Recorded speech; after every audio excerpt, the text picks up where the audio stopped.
नमस्कार, 22 से 22 खबर देख रहे हैं आप और मैं हूं आपके साथ रंजना सिंह राठौड़।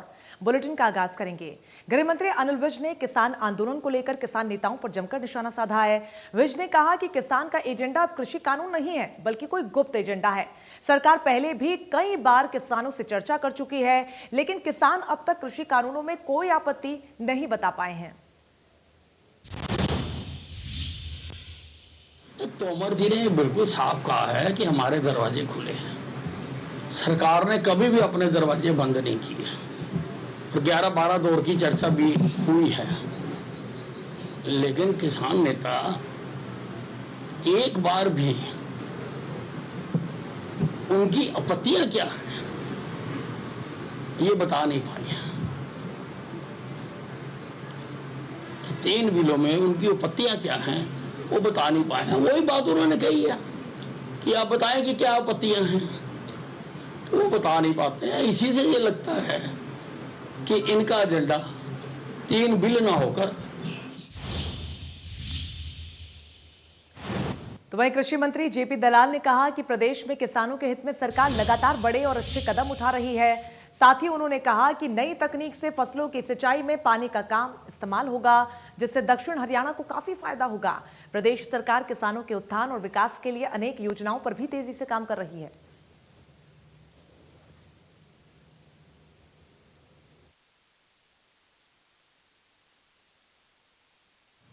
नहीं, एमएसपी का आप डाटा निकाल लीजिए तो नेट पे है। कांग्रेस के टाइम में क्या था, 2013-14 में आज क्या है। कांग्रेस के वक्त में ज्यादातर इन चीजों की खरीदी नहीं होती थी। एमएसपी तो कहीं दूर बात, ना वो दाल खरीदते थे, ना वो सूरजमुखी खरीदते थे, ना कपास की थोड़ी सी खरीद होती थी। फिर ये आज 16 फसलों का एमएसपी दिया है, इसमें से 8 वो तो खरीदते ही नहीं थे। भारत सरकार का डाटा देखिए कि जो मोदी जी ने 6 साल में आने के बाद में उससे पहले जो खरीद होती थी उससे दुगना 2.5 गुना ज्यादा की खरीद की है। उससे लगभग 60%, 50%, 70% एक आइटम का तो मैं आपको नेट भिजवा दूंगा, सबके भाव बढ़ाए हैं। सारा फोकस ये है कि हमारा जो किसान की आमदनी बढ़ाए, ग्रामीण क्षेत्र की उत्थान हो। और मैं इस कोरोना के संकट के काल में किसान भाइयों का तहे दिल से स्वागत करता हूं कि भारत की अर्थव्यवस्था में किसी का योगदान सबसे ज्यादा है तो इस संकट के काल में किसान का है, कृषि का है। पिछली बार भी 3.7% के आसपास बढ़ी थी, इस बार भी उम्मीद है कि 3% से ज्यादा बढ़ेगी। और सारे काम कोई -20% है, कोई 15% है, कोई 12% है, लेकिन कृषि ने हमारे देश को जो है उठा के रखा है। और आज हमारे अन्न के भंडार जो है भरे हुए हैं और हमारी नीतियों की वजह से जो आज हमें जरूरत है, जो सरकार फसल बोने से पहले जो भाव डिक्लेयर करती है, उसका परिणाम यह है कि आज हमारा किसान खुशहाल है। हमारे लिए दक्षिण हरियाणा के लिए हमारा बिल्कुल मूल मंत्र है, क्योंकि थोड़े पानी से हम ज्यादा खेती करें। 3-4 हजार करोड़ रुपए करके माइक्रो इरिगेशन की स्कीम बनाई गई है, जिसमें दक्षिण हरियाणा के किसानों को चाहे वो ट्यूबवेल से जुड़े, चाहे वो नहर से जुड़े, खेत में टैंक बनवाए, खेत में सोलर प्लेट लगवाए, खेत में माइक्रो इरिगेशन कराए, खेत में मिनी फुहारा लगवाए, 70 से लेकर 90% तक उसकी सब्सिडी। बल्कि 25 एकड़ के फार्मा अगर इकट्ठा होकर कम्युनिटी का काम करते हैं, 100% हम उसको करें, सारा सरकार के पैसे से करें। और इसका मकसद यही है कि जो पानी की उपलब्धता है वो कम है, उस पानी थोड़े पानी से ज्यादा खेती कराएं। और बागवानी की तरफ, सब्जियों की तरफ हमने विशेष ध्यान। किसान आंदोलन की सरगर्मी एक बार फिर से तेज होने लगी है। हरियाणा के कई जिलों से किसान फिर से दिल्ली बॉर्डर पर जारी किसान आंदोलन के लिए कूच कर रहे हैं और इसी कड़ी में पानीपत से किसानों का काफिला दिल्ली के लिए रवाना हुआ। इस काफिले की अगुवाई किसान नेता गुरनाम सिंह चडूनी कर रहे हैं। गुरनाम सिंह चडूनी का दावा है कि 25,000 किसान दिल्ली पहुंच रहे हैं, जिसमें सिख निहंग ऊंटों के साथ शामिल हैं। ये हम एक दिखा रहे हैं, जैसे सरकार ये सोचती है कि अब किसानों की संख्या कम होगी, हम दिखा रहे नहीं। एक जिले से इतने किसान आ सकते हैं। करनाल से हम लेके गए, अम्बाड़ा से हम लेके गए, आज यहाँ से हम लेके गए हैं, ला रहे हैं। हजारों हजार गाड़ियां हैं। सरकार को एक दिखाने के लिए कि हमारी संख्या कम हुई है, हमारा जोश कम नहीं हुआ। बिल्कुल इतिहास रच दिया है। आज अगर देखें तो हमारी उम्मीद से कई गुना ज्यादा गाड़ियां जो है यहाँ पे पहुंच चुकी है। अभी यहाँ का जो प्रधान है हमने केवल 1 महीना पहले बनाया है और 1 महीने में इतनी गाड़ियां इकट्ठी करना आसान नहीं है। केंद्रीय राज्य मंत्री कृष्णपाल गुर्जर ने बताया कि प्रधानमंत्री नरेंद्र मोदी के सबका साथ सबका विकास के नारे के साथ फरीदाबाद का विकास हो रहा है। फरीदाबाद के निवासी स्मार्ट शहर में जी रहे हैं। लोगों को स्मार्ट सिटी की सारी सुविधाएं भी दी जा रही हैं। कृष्णपाल गुर्जर ने बताया कि फरीदाबाद में चौमुखी विकास के साथ साथ ऐतिहासिक काम भी किए जा रहे हैं। ऐसे काम से आने वाले समय में लोगों को पूरा लाभ भी मिलेगा। साथ ही उन्होंने कहा कि हरियाणा के मुख्यमंत्री के नेतृत्व में पूरे प्रदेश के कोने कोने में चौमुखी विकास हो रहा है और पिछले 7 सालों में लोगों को नया हरियाणा देखने को मिल रहा है।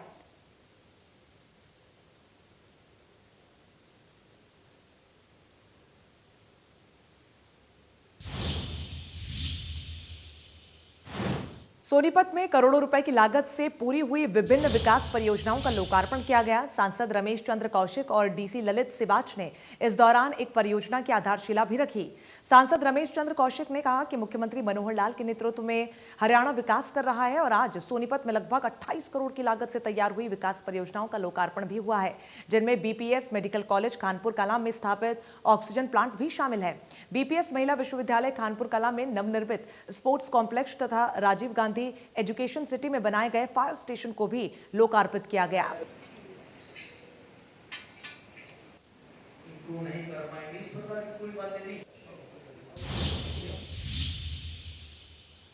सहकारिता मंत्री बनवारी लाल ने कहा कि रेवाड़ी के गांव माजरा में एम्स को बनाने के लिए सरकार की ओर से कोई ढिलाई नहीं है। सरहदबंदी के साथ ही किसानों को मुआवजा देकर शिलान्यास की प्रक्रिया को आगे बढ़ाया जाएगा।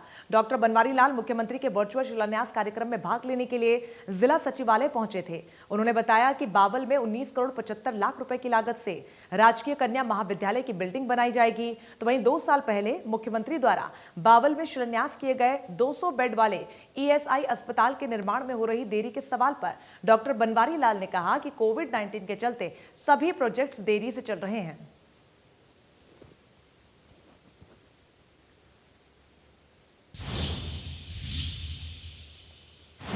कांग्रेस प्रदेशाध्यक्ष कुमारी शैलजा ने केंद्र सरकार को घेरते हुए कहा कि पिछले 5 महीनों में पेट्रोल और डीजल के रेट में 48 बार बढ़ोतरी की गई और धीरे धीरे सब्सिडी खत्म की जा रही है। सिलेंडर की सब्सिडी खत्म कर दी गई। साथ ही उन्होंने कहा कि 11 जून को प्रदेश के सभी इलाकों में प्रदर्शन किया जाएगा। उन्होंने कहा कि तीनों कृषि बिल समाप्त होने चाहिए, किसानों से बातचीत करनी चाहिए। किसानों की मांग क्या है आज? जब से ये 3 काले कानून इस भारतीय जनता पार्टी मोदी सरकार ने बनाए, हमारा किसान सड़क पर बैठा।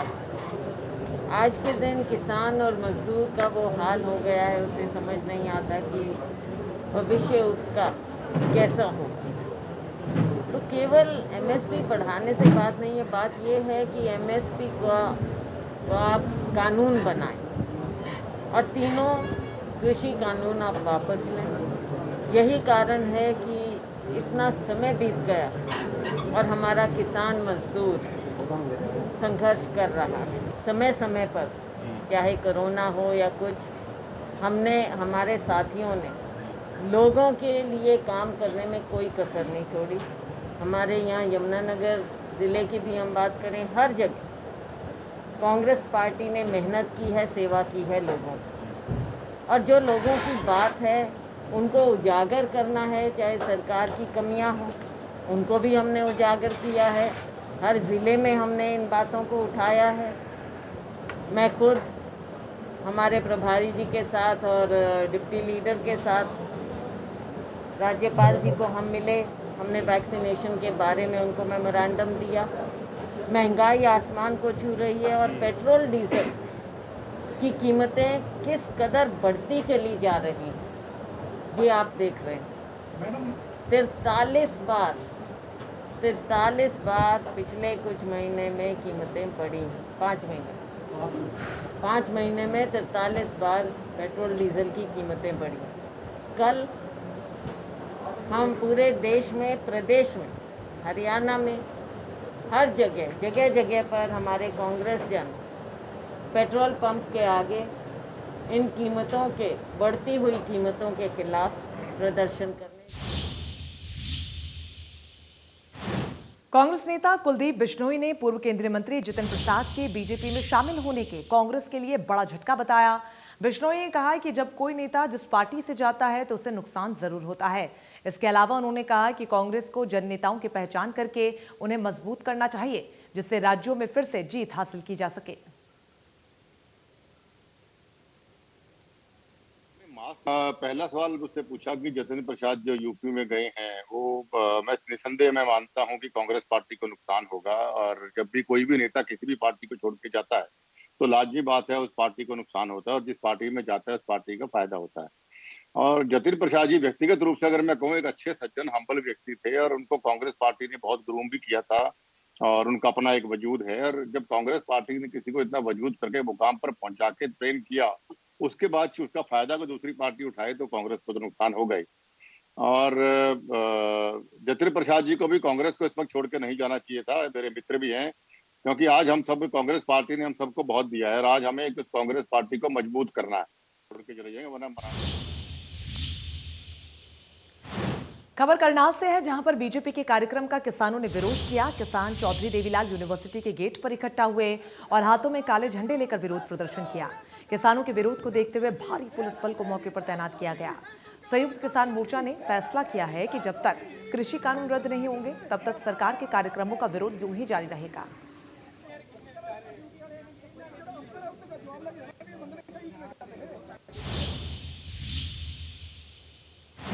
गुरुग्राम में डीटीपी विभाग ने अवैध निर्माण पर बड़ी कार्रवाई करते हुए 6 एकड़ जमीन पर बन रही अवैध कॉलोनियों को जमींदोज कर दिया।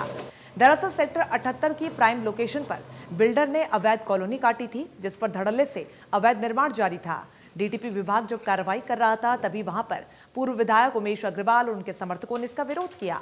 पुलिस ने उमेश अग्रवाल के समर्थकों को विरोध करने पर हिरासत में ले लिया। 2 तस्वीरें आपको दिखा रहे हैं, जहां पर पहली तस्वीर में आप देख सकते हैं कि अवैध कॉलोनी पर बड़ी कार्रवाई की गई, तो वहीं कार्रवाई के दौरान विरोध भी झेलना पड़ा।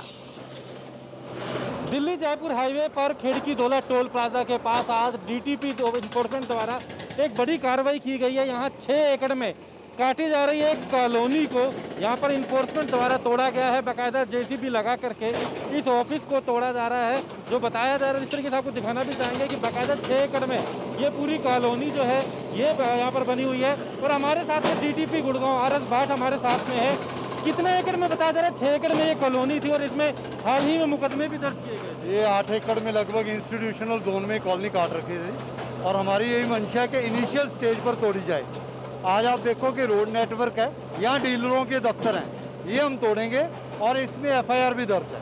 हम यहाँ देख रहे थे सड़कें भी बनी हुई है, खंबे यहाँ पर लगे हुए हैं बड़े। देखिए जितनी भी सड़कें हमने सारी तोड़ दी हैं, और भी अभी थोड़ा टाइम लगाएंगे, इसको बिल्कुल ही डिमोलिश करके जाएंगे। ये है किसके द्वारा बताया जा रहा है? देखिए हमने कुछ कार्रवाई की है, पहले ऑलरेडी एफआईआर भी दर्ज कराई है। इसमें जो लोकल इन्वॉल्व है उनके भी नाम दर्ज कराए गए हैं, तो जो कार्रवाई होगी उसके ऊपर भी सख्ती से कर। पूर्व विधायक उमेश अग्रवाल का नाम आ रहा है इसके अंदर। देखिए मैं ये कह रहा हूँ कि किसी ने भी कॉलोनी काटी हो, हम उसके ऊपर इनिशियल स्टेज पर कार्रवाई करेंगे, वो कोई भी हो कार्रवाई तो होगी। तो आप देख सकते हैं कि बड़े स्तर पर इस तरीके के जो यहाँ पर जो कॉलोनी है वो काट रहा है। सबसे बड़ी बात ये सबसे पोश इलाकों में कहा जाता है। एक तरफ यहाँ का आईएमटी मानेसर कुछ ही दूरी पर है, खिड़की धोला टोल प्लाजा के पास है। बाकायदा इस तरीके के सड़क बनाए गए हैं, यहाँ पर खंबे यहाँ पर लगाए गए थे बिजली के। आप देख सकते हैं कि पूरी तरीके से पार्क डेवलप किया गया था। जिस तरह की किसी बिल्डर की ये सोसाइटी और इस तरीके से दिखाया जा रहा था, तो कहीं ना कहीं इस तरह की शिकायत थी। हालांकि एक पूर्व विधायक जो है, बीजेपी के पूर्व विधायक है उमेश अग्रवाल, उनका नाम इस मामले में सामने आ रहा था। और आप देख सकते हैं कि किस तरीके से कई जेसीबी लगा करके आज यहाँ पर जो है प्रशासन के द्वारा, इन्फोर्समेंट डिपार्टमेंट के द्वारा तोड़फोड़ जो है की जा रही है। एक बड़े स्तर पर इस तरह की कॉलोनी काटी जा रही थी, जिस पर एक बड़ी कार्रवाई आज की गई है। गुरुग्राम से दीपक शर्मा, इंडिया न्यूज। तो वहीं पंचकुला में पानी की समस्या को लेकर राजीव कॉलोनी के लोगों ने खाली मटके लेकर धरना प्रदर्शन किया।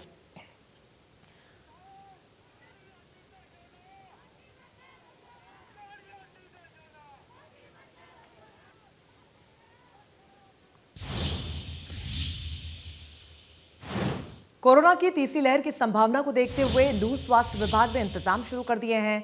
हरियाणा सरकार ने सीएससी स्तर पर बेड की व्यवस्था करने का आदेश दिया है। पीडियाट्रिक्स के हमारे ज़िले में मेडिकल कॉलेज है, ये एक बड़ा एडवांटेज है। और पीडियाट्रिक्स का बड़ा डिपार्टमेंट है, ठीक है ना, बेड्स भी हैं। और बात करें हमारे सिविल हॉस्पिटल की, तो हमारे यहाँ 2 पीडियाट्रिशियन हैं। और जो CHC पे, हर CHC पे ये इस टाइम जो हमारा एपिडेमिक फैला था, उसी दौरान हर CHC पे 20-20 बेड की तावरू फिरोजपुर जिरखा में हमारी बिल्डिंग बन रही है, तो फिरोजपुर जिरखा नगीना की बिल्डिंग हमने 20 बेड, उन्हाना में पिनंगवा की CHC में 20 बेड ये हम कर चुके हैं। और यहाँ पर ऑक्सीजन का भी इंतजाम है और उसको स्ट्रेंथन कर देंगे। आशा करते हैं कि कोई तीसरी लहर ना आए, लेकिन अनफॉर्चुनेटली आती भी है, हम उसके लिए पूरे तैयार हैं। और जिस हिसाब से जो जरूरत पड़ेगी वो मैं महम कस्बे में स्थित राजकीय तकनीकी संस्थान में प्लेसमेंट कार्यक्रम का आयोजन किया गया। महम स्थित राजकीय तकनीकी संस्थान में मानेसर की DDVN कंपनी प्रतिनिधि प्लेसमेंट के लिए पहुंचे। कंपनी पदाधिकारियों ने यहां पर इलेक्ट्रिकल और इलेक्ट्रॉनिक्स इंजीनियरिंग के छात्राओं का सिलेक्शन किया। परिसर में मानेसर की रेपुटेड कंपनी विविडियन टेक्नोलॉजी का कैंपस ड्राइव चल रहा है। इसमें हरियाणा के सभी पॉलिटेक्निक से पार्टिसिपेट किया है।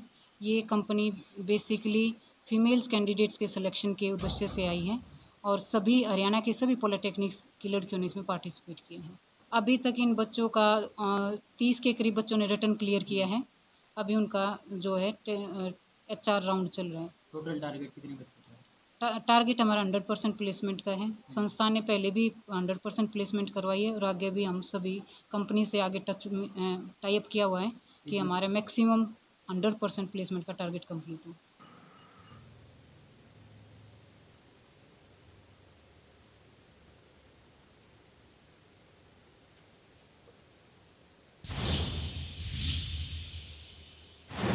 करनाल SP गंगाराम पुनिया ने अंबाला में पकड़े गए ऑनलाइन ठगी गिरोह का खुलासा किया। हमारे सहयोगी ने SP से खास बातचीत की। नमस्कार। करनाल SP गंगाराम पुनिया ने अंबाला मामले में किया खुलासा और कहा कि जो भी विदेशों से ऑनलाइन ठगी करके फ्रॉड किया जाता था, उस मामले में बड़ा खुलासा किया है और उनसे जानते हैं कि ये पूरा मामला क्या है। सर, क्या कहेंगे? देखिए, स्पेशल टास्क फोर्स हरियाणा को एक विश्वसनीय सूचना प्राप्त हुई थी कि हिसार अंबाला रोड पे स्थित घूंघट पैलेस, जो कि अंबाला ज़िले में स्थित है, वहाँ पर एक घूंघट पैलेस में कुछ लड़के और लड़कियाँ वहाँ पर रात में विदेशी लोगों को कॉल करके उनके साथ ठगी का एक संगठित गिरोह के तौर पे काम कर रहे हैं। इस विश्वसनीय सूचना पर STF टीम ने रेड करी थी। रेड के दौरान वहाँ पर 86 लड़के और 34 लड़कियाँ काम करते हुए पाए गए थे। जांच के दौरान ये पाया गया कि कुणाल और चिंतन, जो कि IT एक्सपर्ट और वहाँ के अकाउंट्स का काम देखते हैं, इनको वहाँ पर कमल और प्रमोद, जो कि वासी गुड़गांव का रहने वाला है, और एक मियाना जो भी फरार है, उन लोगों ने लगा रखा था। ये लोग वहाँ से IP एड्रेस के माध्यम से इसके कुणाल के पास में भेजी जाती थी IP एड्रेस की डिटेल। कुणाल के द्वारा बाद में VC डायलर के माध्यम से लोगों को कॉलें जाती थी, विदेशी लोगों को। जैसे ही लोगों के द्वारा कॉल अटेंड की जाती थी, तो यहाँ पर बैठे लड़के और लड़कियों के द्वारा उन अपने आप को फेडरल रिजर्व सिस्टम का लीगल रिप्रेजेंटेटिव या अमेजन का रिप्रेजेंटेटिव बता करके उनके बैंक खातों में या उनके अमेजन कार्ड पर एक सस्पिशियस ट्रांजैक्शन के बारे में बताया जाता था और बाद में मदद के नाम पर अमेजन कार्ड का या गिफ्ट वाउचर का नंबर उनसे ले लिया जाता था। बाद में उस कूपन को रिडीम करवा करके अपने खाते में पैसे ट्रांसफ़र कर दिए जाते थे और विदेश में बैठे हुए व्यक्ति के द्वारा यहाँ इंडिया में जो कमल नाम का व्यक्ति है उसको पैसे भेजे जाते थे। तो अभी इसी के साथ इस बुलेटिन में बस इतना ही, लेकिन लगातार बड़ी खबरों के लिए बने रहिए हमारे साथ। नमस्कार।